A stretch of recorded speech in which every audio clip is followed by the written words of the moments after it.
Hello, Dean. Hello, Jimmy.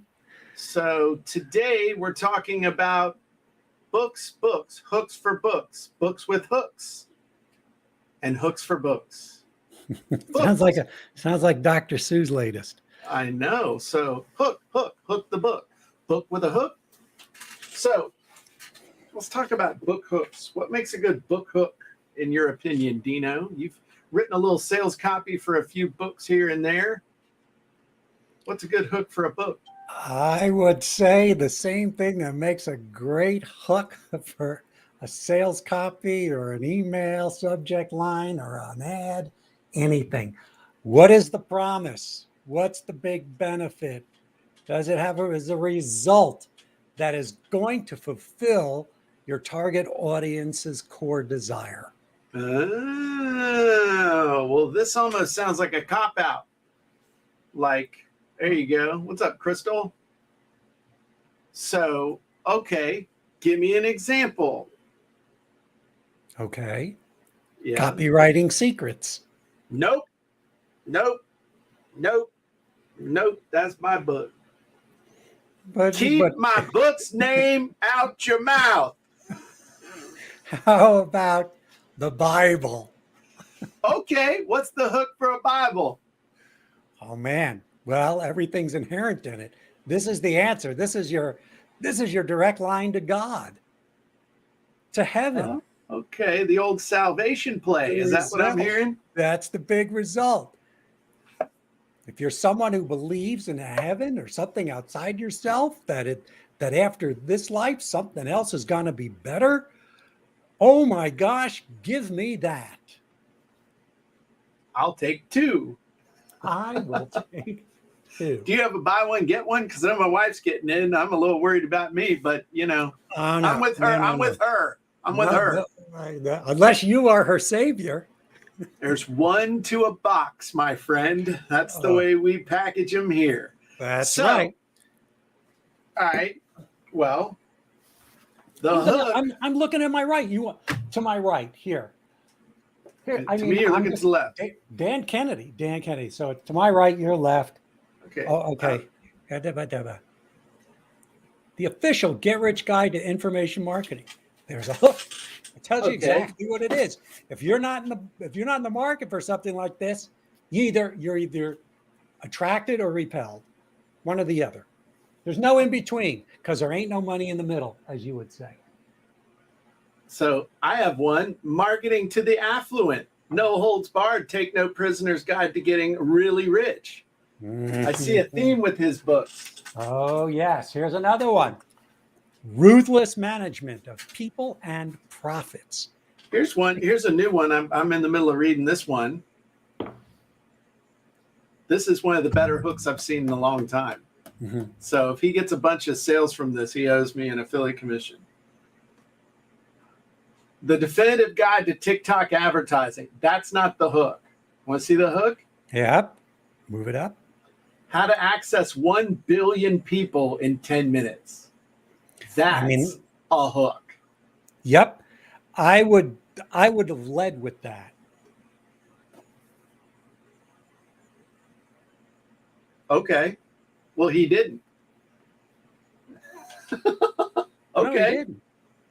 I'm just saying. So the title of your book would have been How to Access 1 billion people in 10 minutes, the definitive guide to TikTok advertising. You would have flipped that? I think so. Okay, that's cool. I got to finish reading it. But here's a classic. It's been called a modern day classic, Dino. Copywriting secrets. Here's my hook on the front. How everyone can use the power of words to get more click sales and profits no matter what you sell or who you sell it to. But here's a hook on the back too. Oh, look, we hooking them everywhere. It's like a treble hook. What if you could sell anything to anyone? What if? What if? What if you could take a journey through time with an epic fantasy adventure that would transport you to realms of magic, mystery, and romance? Wow. Would that be the Land Before Time? Land of the Lost with the sleeve stacks. That could be Star Wars, and I mean that's a great hook. Why do you need a hook for your book? Otherwise, it's going to just sit on the shelf or get lost in the millions of other books that don't have compelling hooks or any hook at all. You want Yeah. to stand out in the marketplace. The whole point of this is to grab attention. The whole point of this is to block out the noise and be a shining beacon that you're leading people to. Just like if you were walking in the woods and that alien spaceship is above you and that bzzz, that beam comes down, that's what you want to be. You want to be that beam, something that you can't avoid. You cannot see it. You cannot not see it. Yeah. That's what you want to be. So this happens in Sedona a lot, right? Did you does what happened to Cartman happen to you out there in the sagebrush? Every day. Every day. Even here in Wow. Arizona. The first time I came to Sedona, I had with my girlfriend, now wife, I had 3 experiences that I'd never had before. Really? Which one involved peyote? None of them. None of them involved any kinds of hallucinogenics or, The any worm. mind-altering substances at all. Okay. I want to hear this. We're off of hooks. You got to have a hook for your book. It's amazing. Ask a question, have a benefit, give them a result. I want to hear about this. Dean's interaction with ET. Let's hear it. And they also, they have UFO tours here where you can look up at the sky and you just see the strangest stuff that makes no sense of things going across the sky in different patterns. And they're not airplanes. They're not satellites because they're going way too fast and their patterns are very strange. Okay. And out of the ordinary. Right. So the first time I came to Sedona, I remember I was sitting at Ken's Hideaway. It was a cafe that was Greasy Spoon or more of a bistro? Oh, no. It was Toity Bistro? Nope. It was like a bistro. Oh. Let's put it on that level. I love Greasy Spoons. Don't get me wrong. Okay, good. We have a place called Coffee Pot Restaurant, home of 101 omelets. Nice. Okay. And they're all numbered. You order by the number and the waitress will know exactly what's in that omelet. Nice. Okay. Oh yeah. There's like peanut butter and artichoke omelet, number 96. It's like the weirdest combinations of food. But they're still on the menu after 30 years. Nice. Okay. So tell me about your first experience. I got 3 experiences I want to hear about. Okay. The first experience I had was I was sitting at Ken's Hideaway, Creekside Hideaway. Elaine was sitting across from me, and we also and we were with a friend of ours, Karen. Okay. And it's dusk. Yeah. And I'm looking out. So it's on a bluff, and there's woods to my right, and then you could hear the creek. There's a creek. And I looked to my right, and I saw this flash of light. It went zip, zip, zip, zip. And I went, holy F. Did you see that? I just screamed that. And Elaine said, what? I said, did you just see that light? It just zip, zip, zip right through the woods. Exactly. That's what I saw. Yeah. That's exactly what I saw. She said, you're going to probably see some other things too. Okay. Sure enough. Okay. What was the other experience? Okay, so you saw E.T.'s little sports car. What else did you see? So this was something I felt. So then I was up on Schnebly Hill and we were meditating. I was up on the rock, and Schnebly is one of the highest points up. You go up this huge, toward the Mogollon Ridge, and you can see all of Sedona because it's like in a valley, and you could see the striations of all the red rocks up there. It's really fascinating because Sedona is a place where that used to be at the bottom of the ocean. Water receded, then during another age, another epoch, water came back and then rushed out again, which is one of the reasons we have these red rocks here. These rocks are filled with iron oxide, which is why it's red. So I'm meditating, and then do you remember the movie Cocoon? Yes, I do. Ron Howard. Okay. So remember when Steve Gutenberg's in that pool in that tank, and that thing kind of just whooshes through him. Yeah. Remember that? It goes zoom. That's it. Yep. That's the only way I can describe this. This thing goes zoom right through me. Yeah. Right through me. Second experience. That was my second experience. It was fascinating. Just Well, obviously, it didn't make any younger. no, it didn't. I wasn't looking for the fountain of youth. Okay. All right. And the third thing was I was out at Devil's Bridge, Devil's Crossing, where it's this natural rock formation that's a bridge between these two big rocks, and you can look out over the mesas. It's back near what's called Boynton Canyon. And I'm out there, and again, I'm sitting on a rock and I'm just looking, and here's the only way I could describe it. Remember, did you see the James Cameron movie, The Abyss? Yes. Remember that water creature? Mm-hmm. That's what I saw. That's what it was like. It was like made of air and water out in the it just kind of rose up, just like James Cameron's water creature in The Abyss.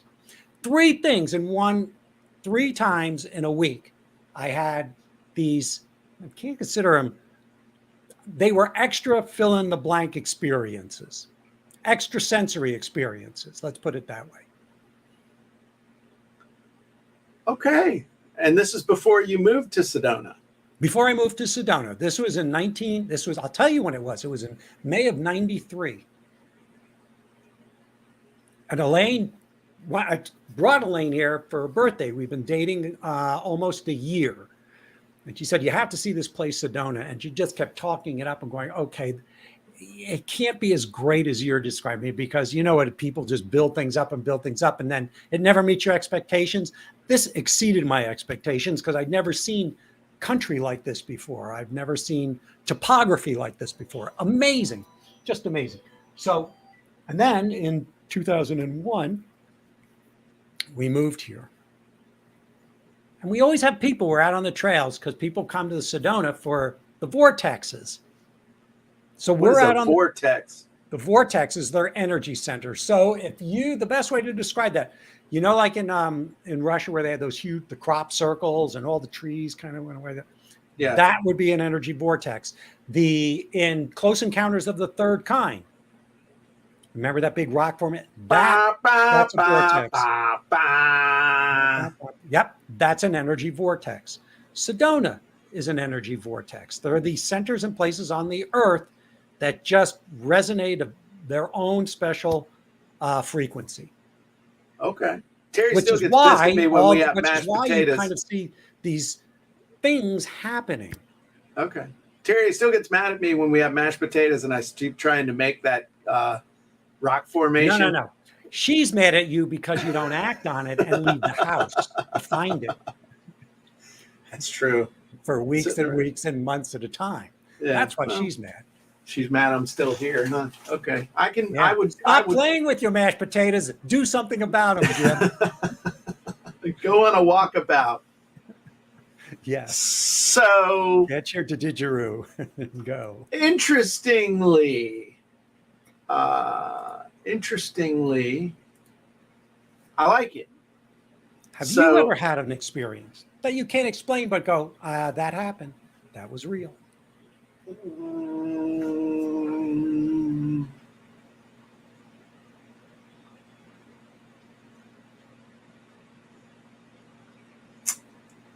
No. Jim, I'm sorry to hear that. Let me ask you a question, Dean. You've known me. We've been friends now for years. All right. It's not been a short period of time. If you were an alien or if you were a spiritual whatever, would I be your first stop? Be honest. Okay. Would I be it's like, eeny, meeny, miny, no. That would be what I wouldn't know. I wouldn't come anywhere near me. I mean, I'm the type of guy that would be ooh, and I'd be like, whatever. Get out of my way. You're blocking the TV. Or if you were ET and you landed in my yard, know what you know about me. What are ET's chances of getting shot, getting bagged?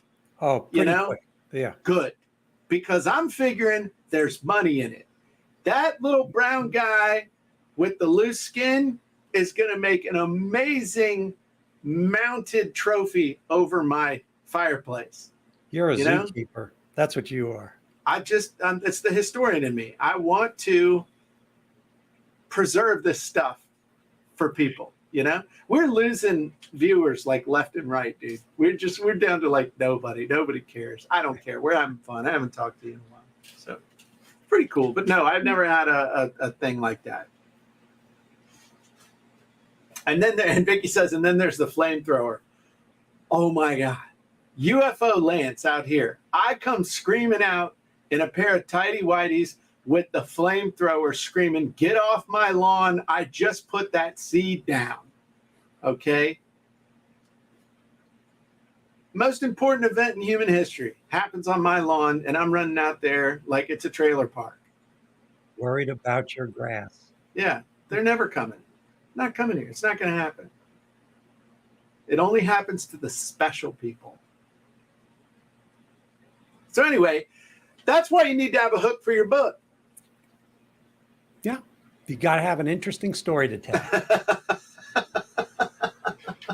Absolutely. You do. So you asked the question.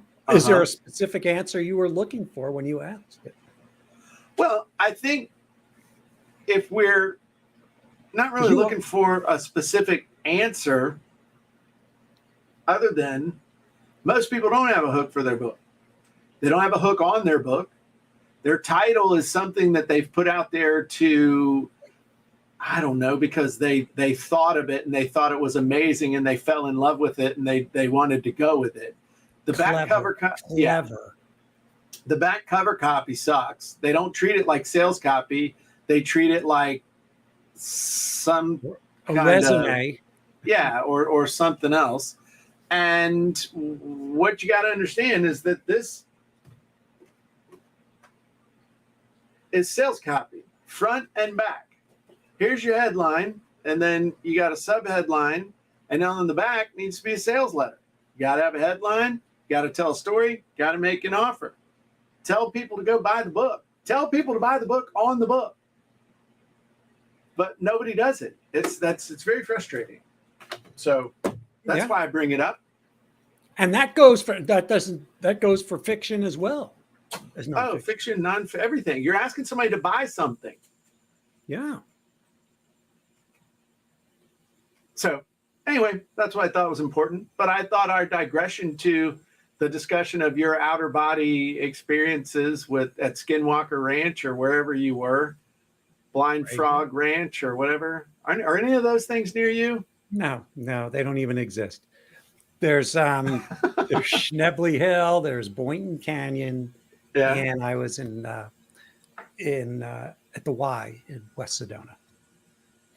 At the YMCA? It's called the Y because the road bifurcates from one road, Highway 179. One goes to Uptown Sedona through Oak Creek Canyon, which is the back way to Flagstaff, and the other way goes to West Sedona. So it's a Y. Why do you trying to make me feel stupid by saying bifurcate instead of just split? Yes, I am.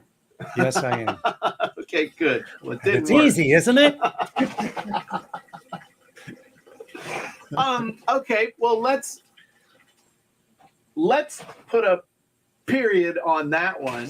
Okay.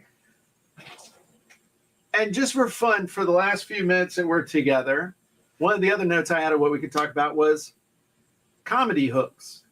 Is there such a thing as a comedy hook, a comedic hook, a comedy hook? And how could somebody use a comedy hook or maybe a comedy hook with a book or not, or something else? I'm going to be quiet. Tell me about comedy hooks, whether it's in copy or whether it was in stand-up. How important were hooks and all that stuff? I think a great joke starts with a great hook. All jokes are there.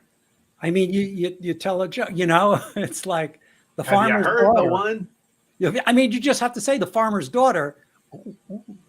I'm leaning in, right? You got to tell the joke about the farm. That's a hook. So, I mean, if it's a basic constructed joke, you look at Seinfeld, you look at any of the, You look at Johnny Carson, Jimmy Fallon, Conan O'Brien, Jimmy Kimmel, any of the Seth Meyer, any of the late night hosts, they start off with a hook. And a lot of the times, so for those comics that I just mentioned for a TV show, a lot of them were talking about what's happening in today's news. They're talking about news trends. So the hook is about President so-and-so, President Biden, former President Trump, right? There's a hook. You're going, oh, I'm interested. And then they'll set up the story, right? The setup is the story. And then the punchline, that's the delivery. That's the result. That's the promise. That's the payoff. And that's what gets the laugh. You're delivering what people want. You're delivering the design. They want the laugh. Okay. That's the punchline. Okay. Mm-hmm. All right.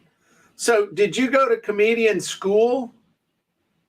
How did you become a comedian? How does one learn to be a comedian? Just watching comedy and practicing in front of a mirror? Oh yeah. Or getting your butt kicked in an alley? Both. Really, the way I learned comedy was watching comedy. Was watching.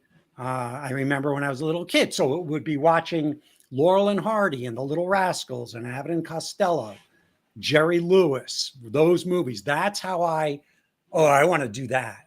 It just spoke to me on such a visceral, soulful level that's what I wanted to learn how to do. So then when I got old enough, I was like, oh, let me brave something. So in high school, I was in a comedy sketch. And then in college, I was in a sketch comedy company. And so I learned how to write. I learned how to do improv. I learned how to tell jokes. And then when I left school to go do it professionally, then I started taking workshops with Second City and learned, okay, let's learn the framework to this so we can repeat a process, repeat how to get laughs consistently in an improv setting. And then watching great comics at the same time, because it's all one big family. You know, I don't see improv as separate from stand-up. They're two different mediums, but when you're in comedy, one feeds the other. You know, it's a back and forth and flow. And so that's where I learned from workshopping and learning improv structure and then comedic structure. How do you write a great joke? How do you tell a wonderful story? I just saw Howard Stern being interviewed by Steve Martin being interviewed by Howard Stern yesterday. It was from 2016. And they talked exactly about this, where Steve Martin said, there's jokes and then there's something else. And being a philosophy major, I wanted to learn how to get a laugh and be funny without telling a joke. That's what I wanted to learn how to do. Because if I could do that, that would separate me. I didn't want to be like stand-up, set up, punchline. I wanted to be able to tell a great story and find the humor in anything. And this is so brave to do. George Carlin did the same thing. Richard Pryor did the same thing. They threw away the standard jokes following what everybody else was doing, and they found their own voice by taking a dare, by taking a chance, by taking a risk, and finding and allowing the audience to inform them what was funny. That takes huge kahunas to do that. You have to be fearless. Adam Sandler, the same way. So any comic that you can think of who's in a league of their own, like your Brian Regan and your Nate Bargatze and your Seinfeld, your John Mulaney, if you look, they all tell these unique stories. They all have their own way, if they're a joke teller, of telling a joke. Brian Regan doesn't tell jokes. He relates experience, life experience. Brilliant. Just, you could watch him for hours and laugh when you like him. Same thing with a Bill Burr, right? Or a Jim Jeffries. So I just think on all of those things, now some of those things may not even be hooks, right? What's the hook? Well, the hook is if somebody's got something interesting to say, That's a hook. And then you kind of have to reverse engineer and sit back and go, what's the hook? Like, what's the hook in the Steve Martin comedy routine? Well, it's watching him do this, the character like a wild and crazy guy. Sometimes it's visual. I mean, sometimes the hook is something visual, like a prop, like his banjo or a hat or a look on his face. Mm-hmm. Absolutely. Absolutely. It doesn't like you. And I think that's a brilliant observation that it doesn't have to be verbal. Right. Right. It could be visual. It could be auditory. Somebody who gets up there with a guitar. They're, I get anybody going right there, boy. So nice. Well, that was a fun discussion. You were Norm Macdonald. Oh God, talk about a great comedian. There you go. But I lit a fire under little Mr. Dean there. That was that just wind up Dean and watch him go. That's good. We'll talk about comedy more. I'll never forget this Norm Macdonald joke that he did when he was doing Update on Saturday Night Live. He said, okay, the Grammy, first place Grammy goes to Better Than Ezra. And in second place, Ezra. There you go. Nice. Yeah. All right. We appreciate you. And we'll see y'all next time for the Jim and Dean Show, where it's two guys just talking about cool stuff. So we'll talk to you soon. Bye-bye, everybody.